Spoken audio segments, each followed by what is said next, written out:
Hello everyone, welcome back to my channel. आज हम आ गए हैं आपके सामने एक न्यू टॉपिक के साथ। उसके बारे में कुछ इन्फॉर्मेशन शेयर करेंगे। आज का जो हमारा मेडिसिन रिव्यू का जो टॉपिक है, जो मेडिसिन इन्फॉर्मेशन शेयरिंग का जो टॉपिक है, वो है आस्थाकाइन DX सिरप। आस्थाकाइन DX सिरप एक दो टाइप का आते हैं।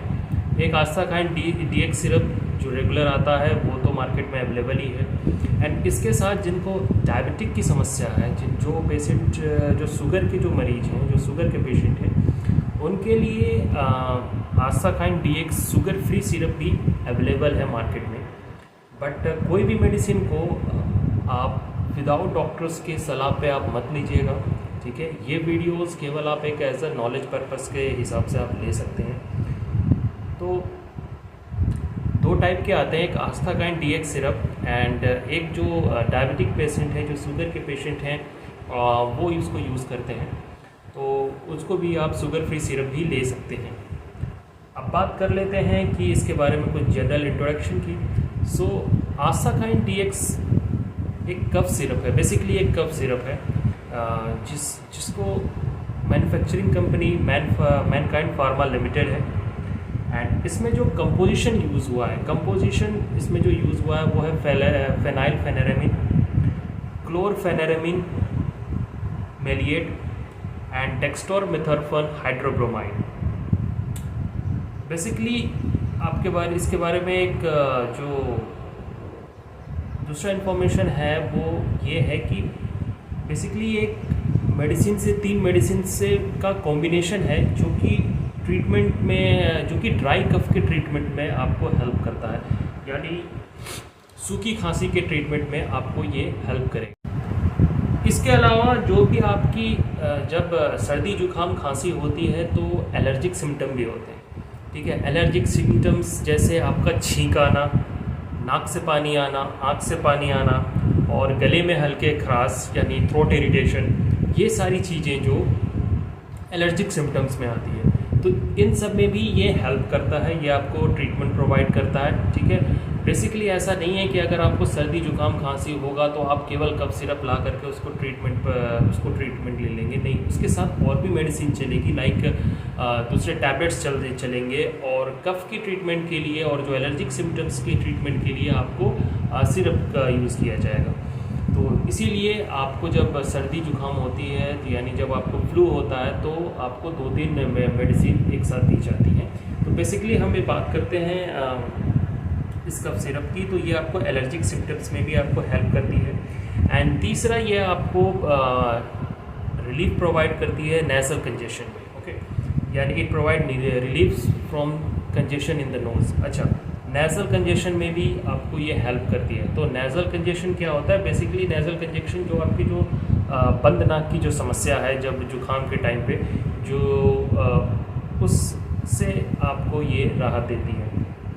नेज़ल कंजेशन क्या होता है? नेज़ल कंजेशन बेसिकली होता है कि जब एक्सेस फ्लूइड हमारे एक्यूमुलेट हो जाता है, हमारे जो एडजेसेंट टिश्यू, जो नाक के जो एडजेसेंट टिश्यू हैं, जो नोज़ के जो एडजेसेंट टिश्यू हैं, वहाँ पे एक्यूमुलेट हो जाता है, जिसके वजह से वो एरिया थोड़ा जो टिश्यूज़ हैं वो फूल जाते हैं, उसमें फूल जाते हैं। एंड इसके बाद क्या होता है, सांस लेने में यानी ब्रीदिंग प्रॉब्लम होती है, ठीक है। तो उसको ये रिलैक्स करता है, ठीक है। रिलैक्स करने के बाद ब्लड वेसल्स को नैरो करता है और उसको नॉर्मल शेप में लाता है, जिसके वजह से आपको ब्रीदिंग प्रॉब्लम जो भी है आपकी समस्या अब वो ख़त्म होती है।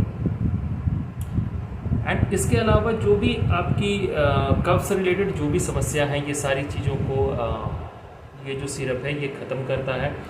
एक्सेस जो कफ आपका जो जुकाम के टाइम पे आपको जो एक्सेस कफ जो आपके बन रहा है उसको ये कम करता है, और जो कफ जमा हुआ है उसको ये बाहर निकालने में आपको हेल्प करता है।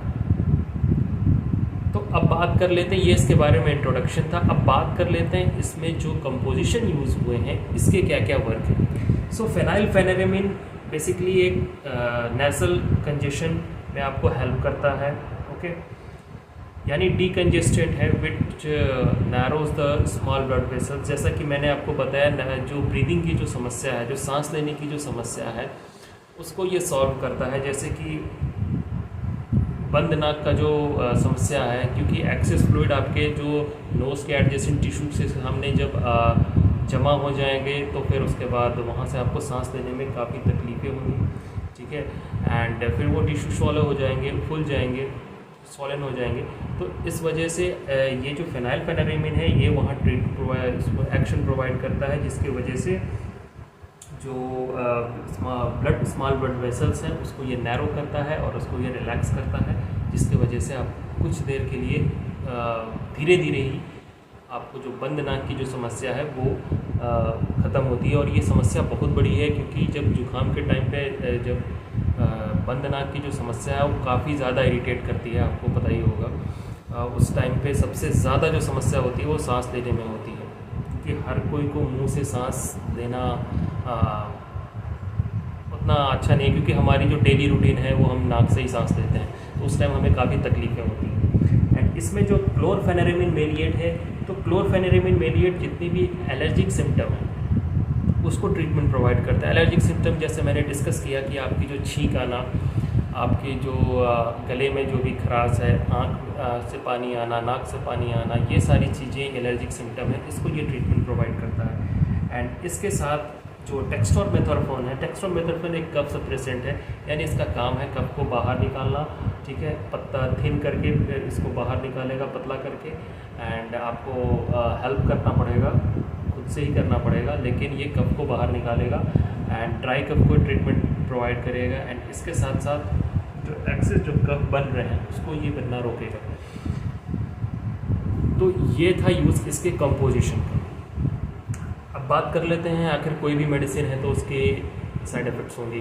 डोज मैं लास्ट में बताऊंगा। कोई भी मेडिसिन हो तो उसका साइड इफ़ेक्ट्स होगा ही। तो जो उसके जो कॉमन साइड इफ़ेक्ट्स ही हैं, जैसे वॉमिटिंग हो सकती है, आपको परेशानियाँ हो सकती हैं, नोज़िया हो सकती है, ठीक है। और इसके साथ आप कुछ सेफ्टी प्रिकॉशंस लेंगे, जैसे कि अगर आप ड्रिंक करते हैं अल्कोहल तो उसको अवॉइड करिए उस टाइम पे। अगर आप प्रेग्नेंट वुमेन हैं तो प्लीज़ डॉक्टर से कंसल्ट पे ही लीजिए इसको, ठीक है। एंड अगर आपको हो सकता है थोड़ी बहुत नींद भी आए, क्योंकि नींद की समस्या आ सकती है, तो अगर आप ऐसा कोई काम करने जा रहे हैं, कोई इंपॉर्टेंट काम करने जा रहे हैं, तो थोड़ा बहुत उससे पहले आपको अटेंशन देना पड़ेगा। एंड अब बात कर लेते हैं इसकी डोज की। सो कोई भी मेडिसिन का जो डोज है ये डॉक्टर डिसाइड करते हैं, ठीक है। बट फिर भी मैं आपको बता दूं कि सबसे पहले आपको क्या करना है, कोई भी कफ सिरप को शेक वेल बिफोर यूज़, उस पर मेंशन भी होता है। लोग नहीं करते हैं, सीधे उठाते हैं, ढक्कन खोलते हैं और उसको यूज़ कर लेते हैं, बट ऐसा नहीं होता। सबसे पहले आप कफ सिरप को लेंगे एंड उसके बाद आप उसको ऐसे ऐसे शेक करेंगे। एंड इसके बाद आप उसमें जो कैप होगा, उसके ऊपर जो कैप होती है, उसमें से आप जो भी डोज हो, आप 5 ml 10 ml जो भी आपको डॉक्टर्स ने आपको एडवाइस दिया है, जैसे कि 10 ml मोस्टली एडवाइस करेंगे। आप 10 ml को 2 बार आप लीजिएगा, ठीक है, सुबह या रात, ठीक है, और या सुबह या शाम आप ले सकते हैं। और कभी कभी आपको 3 टाइम भी यूज़ करने की एडवाइस दी जाती है, तो आप 3 टाइम भी यूज़ कर सकते हैं। तो 10 ml 2 टाइम्स और 10 ml 3 टाइम्स, डिपेंड आपकी क्या सिम्टम्स हैं। सो ये था यूज़ आस्थाकाइन DX का, ठीक है। एंड आस्थाकाइन DX एक शुगर फ्री में भी ऑप्शन है, अगर आप शुगर के पेशेंट हैं तो उसके लिए भी आपका ऑप्शन है। सो ये था यूज़, जैसे कि हमने इंट्रोडक्शन इसमें शेयर कर लिया, इसमें क्या कंपोजिशन है, कंपोजिशन के क्या यूज़ हैं, एंड इसके अलावा डोज हमने कैलकुलेट कर ली इसमें से, एंड साइड इफेक्ट्स हमने देख लिए। सो ये था यूज़ आस्थाकाइन DX सीरम का। Hope you like the videos, and if you like the videos please like share and subscribe my channel. मिलते हैं नेक्स्ट वीडियो में, तब तक के लिए चैनल को प्लीज़ सपोर्ट करिए। थोड़ी सी व्यस्तता है, इस वजह से मैं वीडियोज़ अच्छे से नहीं बना पा रहा, बट अब वीडियो कंटिन्यू होगी, और जो भी वीडियो होगी वो फेस कैम वीडियो होगी, ठीक है, क्योंकि ज़रूरी है face cam video. And so मिलते हैं नेक्स्ट वीडियो में, तब तक के लिए बाय।